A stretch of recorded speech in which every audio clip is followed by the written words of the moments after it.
Hello, and welcome to our mini ethics podcast, where we discuss the ethical implications of normalized practices within organizations. I'm Emma, and I'm here with Carter, Richard, and Zoe. Today, we are covering unpaid internships.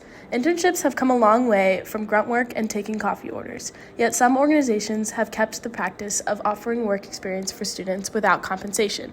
Is this practice ethical? Can companies offer unpaid experience that's morally permissible despite the rising costs of living in the modern economy? We will be dissecting this practice by applying two normative lenses. First, we will take you through the consequentialist perspective. Thanks, Emma. So, consequentialism is the belief that only consequences determine whether or not something is morally good. Within the lens of consequentialism, there are two different versions: egoism and utilitarianism. In our scenario, unpaid internships affect both the intern and the workers, making it a utilitarian method of consequentialism rather than egoism. In order to analyze the morality of unpaid internships, we need to add up the utility they provide and subtract the disutility. Some of the benefits that provide utility are that students can gain hands-on work experience.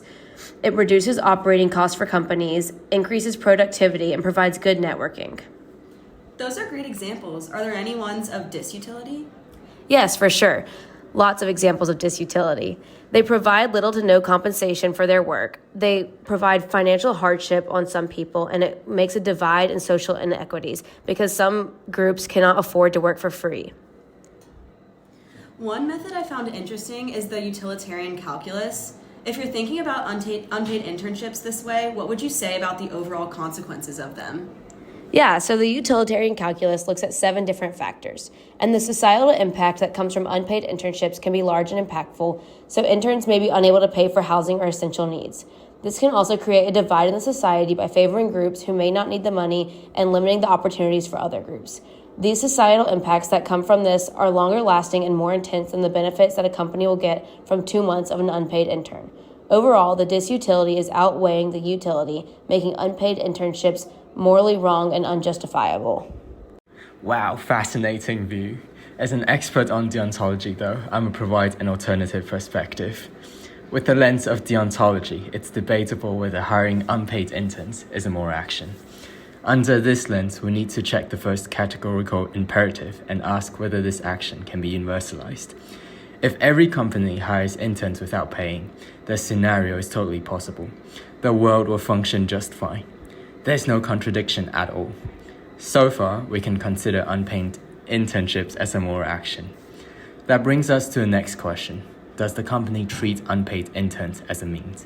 In other words, is the company treating the unpaid interns as objects and exploiting the free labor to lower the prices of its service or for any other evil intentions? The answer really depends. According to the claims that pretty much all companies make, internships are for people to gain experience and develop new skills, meaning the companies are providing internships to benefit the interns. If those claims are real, hiring unpaid internship is a moral action. On the other hand, if those claims are bullshit and the companies have hidden intentions, hiring unpaid interns is not moral. Those are both great perspectives. Like Richard said, deontology focuses on the action and intent to determine if something is right or wrong, whereas Carter said that consequentialism cares less about the intention and more about the overall impact. Even though the two lenses take different approaches, they come to the same conclusion when the company fails to compensate the intern with guidance and opportunities for advancement. If the company has unethical intentions, deontology views unpaid labor as immoral. Similarly, because the intern provided value for the company but doesn't gain anything as valuable from the experience, consequentialism agrees that labeling unpaid internships as wrong. The two lenses, however, come to different conclusions when the company acts with good intentions and truly tries to compensate the intern in alternative ways. Deontology would view this action as moral, but consequentialism allows us to zoom out and see the impacts on society. While some interns gain a network that they can use throughout their entire career, other young adults are excluded from the opportunities if they cannot afford to accept an unpaid role. Therefore, in this scenario, consequentialism would disagree with deontology and view the situation as immoral. We can resolve the differing conclusions using the maximize expected choice worthiness method. So, should companies offer unpaid internships?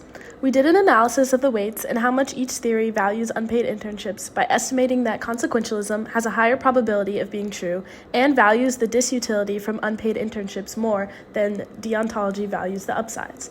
We found that the probability-weighted judgment from consequentialism outweighs the deontological perspective, aligning with our overall conclusion of unpaid internships being unethical. Thanks for listening. Tune in next week. Bye!